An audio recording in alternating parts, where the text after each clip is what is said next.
is the Folksy Friend, and we are talking Tolkien today. Today I will be going over the names, positions, and other important information of the Valar from the Valaquenta, which is the second section of Tolkien's Silmarillion. First, I'm going to give a bit of a recap on the creation of Arda, which is Tolkien's world. So if you do want to skip that recap, I'll go ahead and leave the timestamp below, and you can join me when I start on the Valar. Okay, so to recap. So in the beginning, there was a void, and the only being that existed in this void was Iluvatar, or the One. Iluvatar then created the Ainur from the imperishable flame and his own mind, and he taught the Ainur music. As soon as the Ainur were able to sing together, he taught them a new song that they would all sing. During that song, one of the Ainur named Melkor decided that he was going to change things up a bit, and he began singing his own song, which caused a great chaos and disruption among the Ainur, and it took Iluvatar joining in with his own personal brand of music twice before he was able to subdue Melkor and to really put him in his place. And it mixed up the music and caused a great big mess. Once everything was subdued, there was silence. And in that silence, Iluvatar chastised Melkor, then took all the Ainur out into the void and showed them what they had sung. To their surprise, what they had been singing was actually something of a 3D model or a blueprint for an entire world. And Iluvatar let them see what that would look like. They were amazed, but Iluvatar took away this vision. But before really they could protest, he created the world itself and put it out into the void, telling the Ainur, if you really want to be a part of this, there you go. Go into this world, help create it, and you will be the kind of shepherds of the world. Not the rulers, but you will help move things along and create things. Those of the Ainur who decided to go into the world were known as the Valar, and those are the ones we're getting into today. Among the Valar was Melkor, who caused problems in the beginning, because once the Valar got into the world, they took a look around, saw that nothing was actually finished yet, and they took eons beyond counting to then put everything together and create a functioning environment for the future, because they knew that elves and humans were going to come along at some point, and they needed a functional world to live in. Once they had finished their labors, well, mostly finished, Melkor tried to take over. But the Valar, led by Manwe, stood up to him and kind of chased him off. He went to sulk in some corner, and during that time, the Valar took on physical bodies. Up until that point, they had just been spirits. They had no physical form. But once they sent Melkor away, they clothed themselves in physical forms that they created based on their knowledge of what elves would look like. Once this happened, Melkor saw these beautiful forms and tried to create one for himself. But because there was so much envy and malice in his heart, the form that he created was terrible. And in this physical form, he went back to the other Valar and he waged a war. He tried very, very hard to stop them from finishing the world the way they wanted to. And although it took a lot of time, and things didn't go exactly how they had planned, they did eventually solidify the surface of the world. It was all put together, it was functional, and it was complete. And this world they named Arda. It's also known as Ea, the world that is, but the more typical name that we use is Arda, and that is the name that I will be using throughout the rest of my videos. Now it's time to talk about the Valar. So Valar is actually the name given to these spirits by the elves. Humans have different names for them, but Valar is the name they are typically associated with, so that is the name that I'm going to use, even though at this point in history that I've made my videos up to, the elves don't even exist yet. But still, because throughout the books, Valar is the name used most commonly, That's what I'm gonna go with. So these spirits are very important to understand because not only did they form the world and put it all together, they are actually the ones that shape most of its history through their action, or a lot of the time their inaction, in response to things that elves and men and other spirits do. So to understand history and the choices they make, you need to understand the Valar themselves. There are 7 kings and 7 queens of the Valar, and their names are as follows. I have my handy dandy notes for how to pronounce all these names. It took a fair amount of time to piece together the phonetic spellings and make sure I have all the pronunciations right. We have Manwe, Ulmo, Aule, Orome, Mandos, Lorien, Tulkas, Varda, Yavanna, Nienna, Este, Vaire, Vana, and Nessa. Melkor is no longer considered a Valar because of his kind of fall from grace and the way he fought against the rest of them, but he is mentioned at the end of the Valaquenta. So at the end of this video, I will go over what that says about him. To start with the king and queen of the Valar. The king of the Valar and the lord of Arda is Manwe. I keep trying to call him Manwe, so I'm going to correct myself. I'm sorry if I miss any Manwes in the video.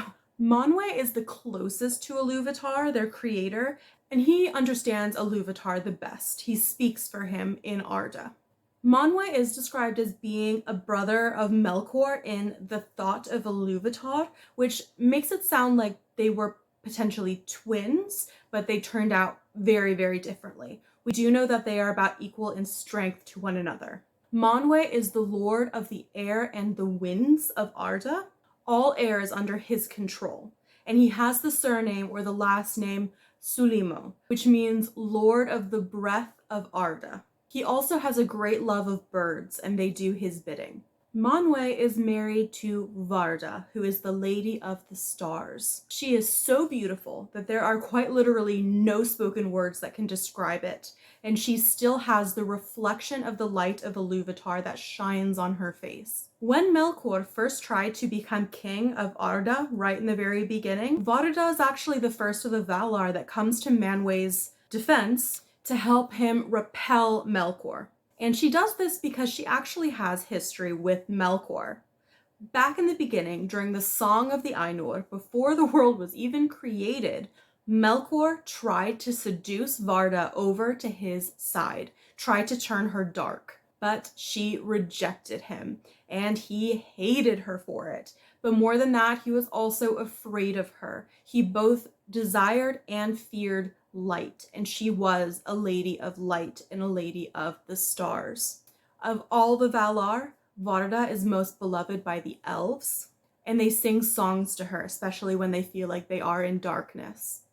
Manwe and Varda are almost always together, and when they are together, they can actually enhance each other's abilities, which is pretty cool. So when they are together, Manwe is able to see even further than he normally would be able to see, further than all other eyes, through mist and through darkness, and over the leagues of the sea. And when they're together, Varda can hear any voice that cries out, no matter where it is, including in the future in Melkor's dungeons, deep, deep underground. All right, let's move on to Ulmo, who is the Lord of Waters. Ulmo is almost always alone, and he doesn't stay anywhere for very long. He rarely uses his physical form, preferring to stay in the deep waters of the world in his spirit form. Ulmo is actually almost as powerful as Manwe, and in the beginning, when they were creating the world before they kind of split up, which we'll get to later, they were actually very, very close friends. But when Manwe went to live in Valinor in kind of an established place, Ulmo just didn't feel comfortable with that. He prefers to be among the deep waters of the world, not tied down to any one particular place. The children of Iluvatar are actually afraid of Ulmo's physical form. It is so massive and imposing, and his deep voice brings out a great terror in them. But despite that, he still has a great love for the children of Iluvatar and wants to help them whenever he can. Sometimes Ulmo will wander around the land as a spirit, making music with his seashell horn, and anyone who hears that music will have a sudden, deep desire for the ocean, and even when they can no longer hear it, they still desperately want to get to the sea. Even when he's not on land, his presence is everywhere. It is in all of the waters, the rivers, the lakes, the rains of the world. And because of this, because his presence is everywhere, he learns things through the water that even Manwe doesn't know. Next up is Aule, who is just a little less powerful than Ulmo. Aule is a master of smithing and crafts. He is lord and master of everything that the world was made out of. The metals, the stones, the gems, that's all his. During the creation and the forming of Arda, it was his job to form the land. Interestingly, Aule is actually similar to Melkor in that they both have this desire to create new things that no one else has ever created, and they really like to be acknowledged and praised for their work. But where they are different is that Melkor's urge to create things is a very selfish desire. He wants to create things that he can lord over and be in charge of, whereas Aule just loves to create for the sake of creation, of bringing new things into the world. And he always kind of runs his creations past Iluvatar, and he helps others create things, and he takes advice. He has no ego in his creations, and that's really where the two are different. Because of this similarity, Melkor is very jealous of Aule, and during the forming of the world, he really tried his hardest to either corrupt or destroy things that Aule created. And it really took a toll on Aule, and it made him very weary to keep having to fix, repair, or remake things that Melkor destroyed. Aule is married. His wife is Yavanna, who is the giver of fruits. Yavanna created all things that grow, and the state of every growing thing from seed or nut all the way through its full growth cycle, all things that ever were or will grow in the world, she has that in her mind's eye. Other than her natural spirit form, she has two other forms that we know of. One of them is a tree that has a golden ring or a golden crown of dew on its branches, and the other is the form of a tall woman who wears a green robe. Yavanna is also known as Kementari, which means Queen of the Earth. Now, as if all of these names aren't confusing enough, our next two Valar are especially confusing because they actually have 3 different names they go by, and I'm going to go through what they are and then kind of explain the main names that I will be using for each. There are 3 siblings among the Valar that are collectively known as the Fianturi. There are 2 brothers and a sister, and we will talk about the brothers first. Their real names are Namo and Irmo, but they're also known by the names of the places they live in, which is Mandos and Lorien. So I will be calling them Mandos and Lorien because those are the names that they are most often called in the book. So starting off with Namo or Mandos. Mandos is the name for the halls of the dead that exist in Valinor, and Namo is known as Mandos for those halls where he lives. He is the master of the spirits of the dead and can call them at his will. Mandos never forgets anything, and he knows everything that will ever happen, except for the things that Iluvatar has kept hidden from all the Valar. For example, no one knows what's going to happen to the elves after the world finally ends. When they die, their souls go to the halls of Mandos, and they just kind of wait there for the end, but not even Mandos knows what the end is. Mandos can also declare the fate or judgment over others, but he only does this when Manwe tells him to. Mandos' younger brother is Irmo, also known as Lorien, which is the names of his gardens in Valinor.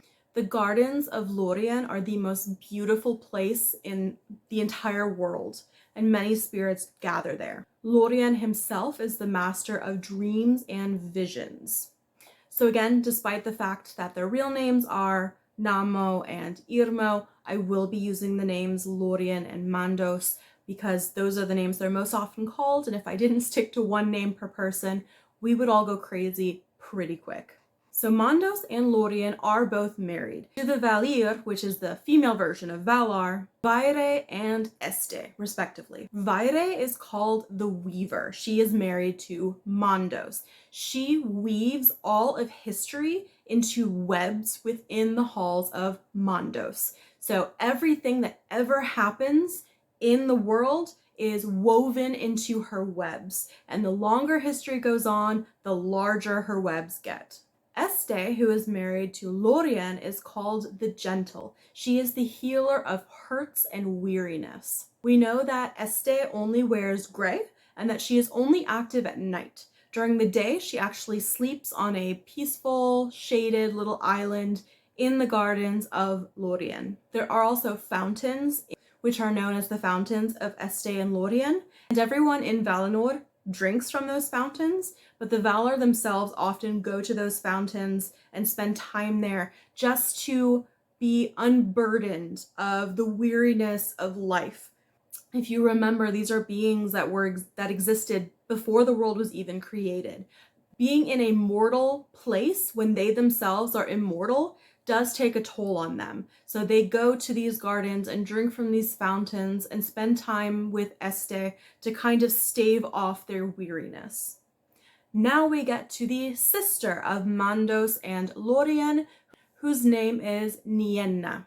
Nienna is the Lady of Pity and Mourning, and she lives alone in halls near the halls of Mandos. Her sorrow actually began before the world was created. So back during the Song of the Ainur, when Melkor was making his own music that clashed really badly with what everybody else was doing, it started this sorrow in Nienna. And even though she wasn't really an individual Valar yet, she still felt a great sadness at this disruption to kind of the peace of the song. And by the end of it, her song had actually changed away from the rest of everybody else into a song of kind of mourning and lamentation. Then once the world itself was created and Melkor started to destroy things, she mourned over the things that were hurt or broken. Now, Nienna doesn't actually feel pity for herself at enduring these hardships and these kind of disruptions to the world. She actually cries for all the hurts and the things that are wrong, just as a whole. Interestingly, those who hear her cries aren't negatively affected by them. They actually feel hope that if they endure through the hardships, things will get better. She spends a lot of times in the halls of Mandos actually conversing with the spirits and listening to their hurts and their sorrows, and her presence strengthens their spirit and their patience and gives them strength to endure until the end of time. All right, moving on from the Fianturi siblings, we have Tulkas, who is a very interesting character. Tulkas actually was not among the first of the Valar that entered the world to form it. He wasn't there for any of the creation of the world. He doesn't come in until later. But because he is a Valar, I am going to go over him now. Tulkas' surname is Astaldo, the Valiant, and he is the strongest of the Valar. He loves to show off his physical strength, he loves to wrestle and play games, and he is also the fastest of anything that moves on feet. So he can't outrun a bird, but he can outrun anything else. He is described as having golden hair and a golden beard and having a kind of ruddy complexion. Tulkas is really only concerned with the present. He doesn't really spend much time thinking about the past or the future. He is not the guy you want to go to if you need advice about anything, but he is a fierce friend and defender of those that he cares for. Tulkas has a wife named Nessa, who is the sister of Orome, who we're going to get to next. He is a very important Valar. Nessa loves to run and dance. Whenever she's outside, deer will follow her everywhere she goes, but she can outrun all of them. She is described as being as swift as an arrow with the wind in her hair. She also loves to dance and can often be found dancing on the green grasses of Valinor. All right, Orome. Orome is described as being a mighty lord, although he is not as strong as Tulkas. They are very different in temperament. Tulkas will laugh and have a grand old time no matter what's going on. He will laugh during battle. He'll laugh during a little friendly skirmish. He will laugh in the face of Melkor himself. But Orome, when he's fighting, he is very fierce and very angry. And that is something to be feared. Orome is a hunter who often rides around on his mighty horse, whose name is Nahar, and they ride together around all of Middle-earth, hunting down evil things. The really cool thing about Nahar is that he is white in the sunlight, and at night he glows silver. Orome loves all of the lands of Middle-earth, but especially the forests. The elves will later give him the name Alderaan. Not like Leia's Alderaan, different Alderaan. It means the Lord of Forests. Last but not least, we have Vanna. She is the wife of Orome and the younger sister of Yavanna. She is called the Ever Yong. Flowers will grow wherever she walks, and if she looks at them, they will bloom. Birds sing when she comes near. Those were the Valar, the most important and powerful beings in all of Arda. Now let's talk about the Maiar, who came into the world at the same time as the Valar, and who are spirits that are less powerful and act as the servants and the helpers, really, of the Valar. We don't know how many Maiar exist in the world, but Tolkien describes 6 of them in the Valaquenta, so I will go over those 6. The first Maiar that is mentioned is the one that I have had the most trouble pronouncing, so I'm gonna have to look at my notes while I do it, so forgive me. Elmeri. My problem with this one is it doesn't look like how it's spelled, so Elmeri was the handmaiden of Varda, who is like the ultimate queen of the Valar, so being the servant of Varda makes her very important. Her husband is Eonwe, who is the servant, the cupbearer, and the herald of Manwe. Eonwe is very powerful, and he is described as being the most skilled at using weapons in all of Arda. Next comes a very interesting Maiar, at least in my opinion. Next we have Ose. Ose serves Ulmo. If you remember, Ulmo is the lord of the waters and particularly the seas. Ose is the master of the shallower parts of the seas. Think coastlines and shores. The thing about Ose is he takes great pleasure in the wildness of the waters. He loves to use the winds of Manwe to create storms, and he laughs as huge waves roll, and he takes a great pleasure in kind of the violent side of the waters.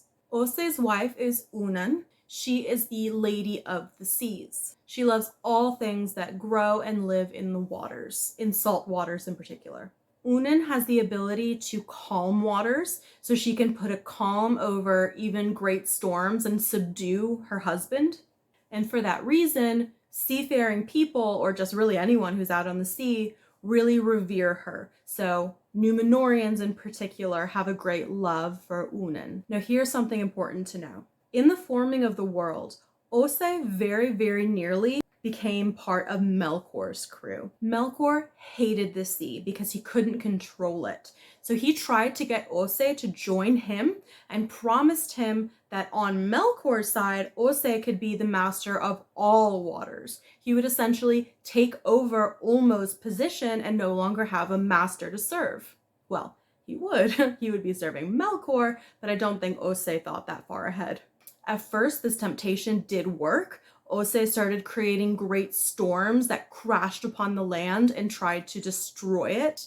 But before anything major could happen, before he could go full dark side, Aule told Unan, Ose's wife, to subdue him, to use her abilities to calm the waters and calm him, and then drag him before Ulmo to face judgment. Ulmo did end up forgiving and pardoning Ose, and after that, Ose did remain faithful to the Valar. But there was still a small part of him that did still crave the violence, that storms caused. And even when he wasn't asked to do things like create storms or sink ships, sometimes he did. Moving on from the sea, the next Valar that we hear about is Melian, who is also very important to the early ages of Middle-earth. Melian served Vanna and Este. It was also her job to take care of the flowering trees in the garden of Lorien, and she had a special affinity for nightingales. They always sang when she went by. Finally, the last Maiar that is described in this part is Olorin. Olorin also lived in Lorien, but he spent more time with Nienna in the halls of Mandos, and she really taught him about pity and patience. Olorin is not talked about in the early histories of Middle-earth because when he was over in Middle-earth, not in Valinor, he did not walk around in a physical form most of the time. He walked around as a spirit. And the times that he did take physical form, it wasn't as this grand, powerful Maiar. He dressed himself up to look just like an ordinary elf so he could kind of hang out in the background of whatever was going on. But as he walked around, he spread visions of goodness and light, and he spread wisdom. Although he is not mentioned by name really in the early histories, later we do hear about him quite a lot, because Olorin is actually Gandalf himself. All right, and the last part of the Valaquenta is titled Of the Enemies. So we're going to finish up by talking about the bad guys. So we already know about Melkor, his kind of origin story. He was originally one of the Valar, but he is no longer considered to be one of them. What he desires more than anything is to be master of all of Arda. He wants not only Manwe's position as king of the Valar, he also wants to rule over all of the land and all of the dominion of the Valar. From the skies to the seas to the lands to below. He wants all of it. Tolkien's description of Melkor in the Valaquenta is so just that I have to include it here. From splendor he fell through arrogance to contempt for all things save himself. A spirit wasteful and pitiless. Understanding, he turned to subtlety in perverting his own will, all that he would use, until he became a liar without shame. Basically, Melkor had no empathy for anything. He used everyone around him. He lied effortlessly, and he only ever cared about himself. There was not a single redeeming quality about him. At first, back in the beginning when he was just in Ainur, he had that desire to create and a desire for light, but over time when he came to understand that he could not possess the light, it could not be his alone, he fell into darkness and fire. Melkor's great power attracted a lot of spirits around him, and the further he fell into darkness, they fell with him. Even those that were not with him at the beginning, he later corrupted and brought into his service. The most terrifying of all of his followers were known as the Valaquenta. These creatures were scourges of fire, and they are more commonly known as Balrogs. That's right, not just the one in Khazad-dûm. We're talking like an army of Balrogs. The most powerful of any of his individual named followers was Sauron. Sauron started as a Maiar. He was actually a spirit in service to Aule, a smith just like Aule and Melkor themselves. And Sauron is described as having a hand in every evil thing that Melkor does. Tolkien explains to us that the only reason Sauron is not considered to be as vile and evil as Melkor is that Sauron served a master much longer than Melkor ever did. And because he was in servitude and not a master in and of himself, he doesn't quite have the same depth of cruelty and evil that Melkor does. Here ends the Valaquenta.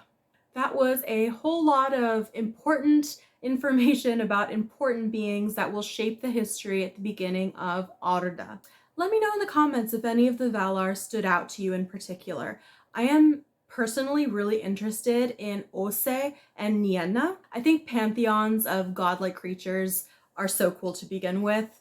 The Greek pantheon, Zeus, Hera, all of them. The Norse pantheon, Loki, Thor. It's all so fascinating. In particular, I think Tolkien's description of Nienna is so fascinating because I can't think of another godlike creature that's like her, in that her sorrow and pity invokes kind of strength in others. Let me know if you can think of any. Maybe there is a god out there that I'm just not familiar with.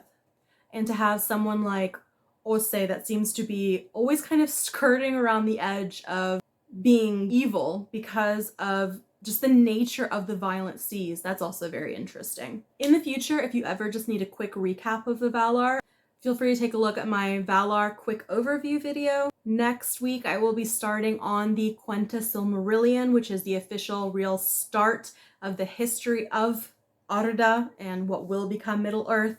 Super excited. I hope you join me for it. And thank you for spending some time with me as I talked about Tolkien. Have a good week.